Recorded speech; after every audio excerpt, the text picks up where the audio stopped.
Assalamualaikum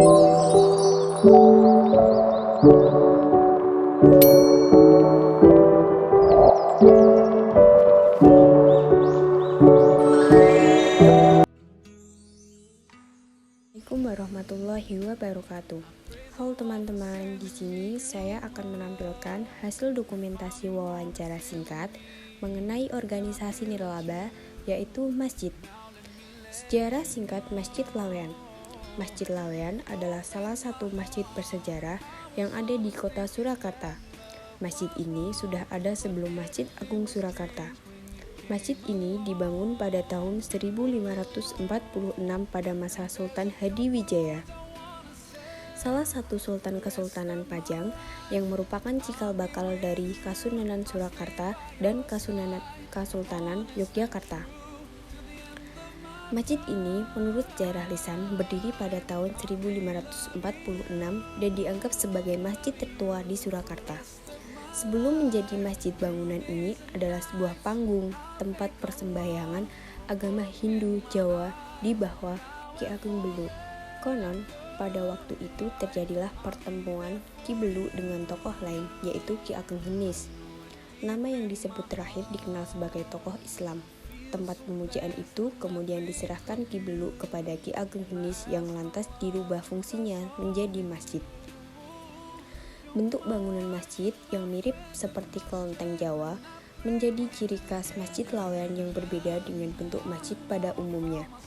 Ciri arsitektur Jawa ditemukan pula pada bentuk atap masjid. Bentuk atap menggunakan tajuk atau bersusun. Assalamualaikum warahmatullahi wabarakatuh. Waalaikumsalam warahmatullahi wabarakatuh. Perkenalkan, saya Nasihatul Fatihah dari program studi S1 Akuntansi Fakultas Hukum dan Bisnis Universitas Yogyakarta Surakarta. Di sini saya bersama Bapak Sunanto dan Bapak Rafiq untuk saya wawancarai mengenai Masjid Laweyan. Langsung saja nih Kak. Yang pertama itu sejarah singkat Masjid Laweyan ini gimana? Ya, untuk sejarah singkatnya itu ini memang Masjid Laweyan ini masjid tertua di Surakarta ya. Sebelum Masjid Agung di Surakarta itu Masjid Laweyan sudah ada. Dan sejarahnya konon ini bukan masjid tapi seperti rumah panggung itu. Rumah panggung ini untuk peribadatan agama Hindu itu.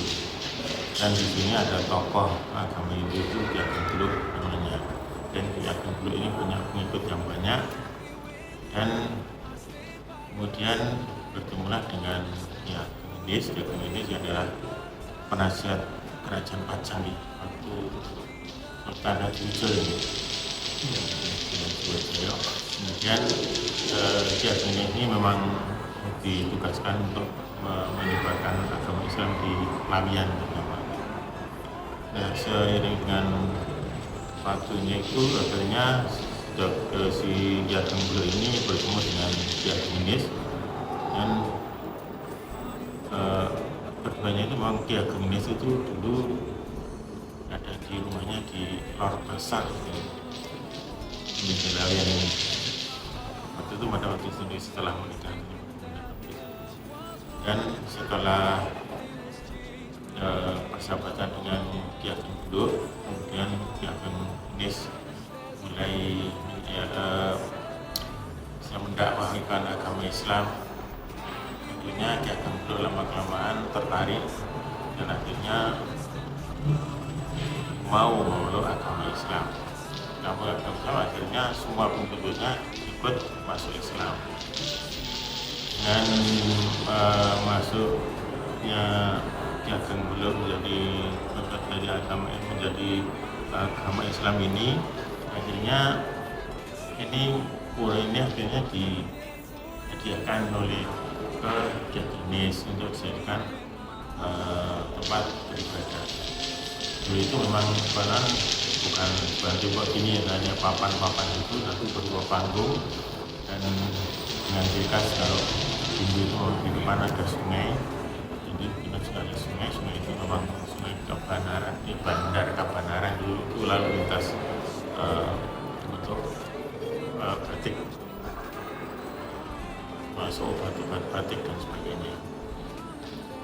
Dan akhirnya Ki Ageng Henis dan Ki Ageng Blok masuk Islam, artinya Ki Ageng Blok masuk Islam tahun sekitar 1800 itu.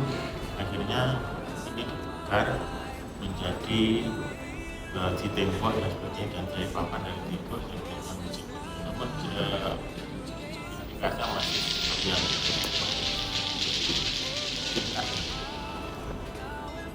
mungkin itu salahnya. Selanjutnya, kenapa memilih namanya itu Lawean? Nah ini kalau Lawean itu sebelum Ki Ageng Henis ini datang ke sini sudah Lawean. Jadi Ki Ageng Henis itu juga disebut Ki Ageng Lawean. Jadi untuk kenapa Lawean kurang Karena masjidnya gitu. oh masjidnya Seperti oh iya seperti Masjid Nabawi. oh Iya. tak kira. Saya pikir yang ditanyakan itu kenapa ini nama Lawean, tapi masjid Lawean gitu maksudnya. Iya. Oh iya, karena tempatnya di Lawean. Seperti Ki Ageng Henis itu juga disebut Ki Ageng Lawean. Masjidnya jadi yang Hadis. Terus untuk dana membangun masjid ini itu berapa Pak? Berapa habisnya? Ini ya itu atau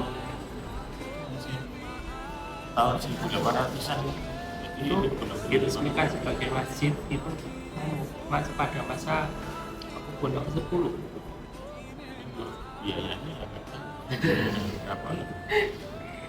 Atau seperti yang ya seperti bangunan zaman Belanda. Lalu dari mana saja sumber dananya? Untuk sumber dana masjid sekarang untuk operasional itu dari jamaah, murni dari jamaah. Tapi untuk yang kegiatan-kegiatan seperti ada subuh barokah, kemudian kajian Selasa, masjid ini itu memang bukan dari kas tapi ada donatur sendiri. Jadi donaturnya juga jamaah sekitar masjid. Yang barokah itu rutin setiap Minggu dan Selasa kayak gitu Pak? Iya, itu sudah rutin akad pagi subuh itu. Iya. Kemudian kalau Selasa habis maghrib sampai Isya itu kajian. Kemudian ada promosi itu setiap tanggal 15 Hijriah. Promosi. Kemudian ada lagi acara Mas. Panitia Ramadan itu ada donatur tersendiri. Oh iya, kegiatannya termasuk ya ini tadi ada kegiatan lagi Ramadan. Oke, kita bentuk PMRL, panitia remaja Masjid Lawean. Panitia Ramadan. Panitia Ramadan Masjid Lawean. Lalu di sistem pencatatan laporan keuangannya itu berarti masih manual ya Pak? Untuk pencatatan ya masih manual ini, karena kita juga belum iya masih manual ini.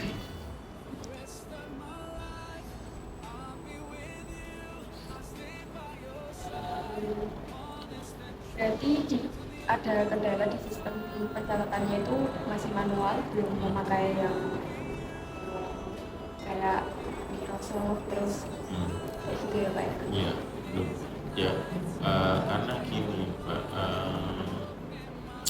kita untuk kas masjid ini juga keluar masuknya jarang-jarang keluarnya karena apa ya? Karena kita semua sudah di cover dengan jamaah wakal yang besar-besar di cover jamaah. Jadi kas ini hanya keluarnya begitu itu aja. Kalau kita undang ustadz dari luar, kalau kemudian kita membutuhkan pembangunan seperti kita buat kamar mandi untuk perempuan itu ya kita keluarkan dari sana. Jadi keluarnya tidak Pak, kasih untuk semua jawaban-jawaban Bapak. Semoga bermanfaat bagi saya maupun semua orang. Wassalamualaikum warahmatullahi wabarakatuh. Waalaikumsalam.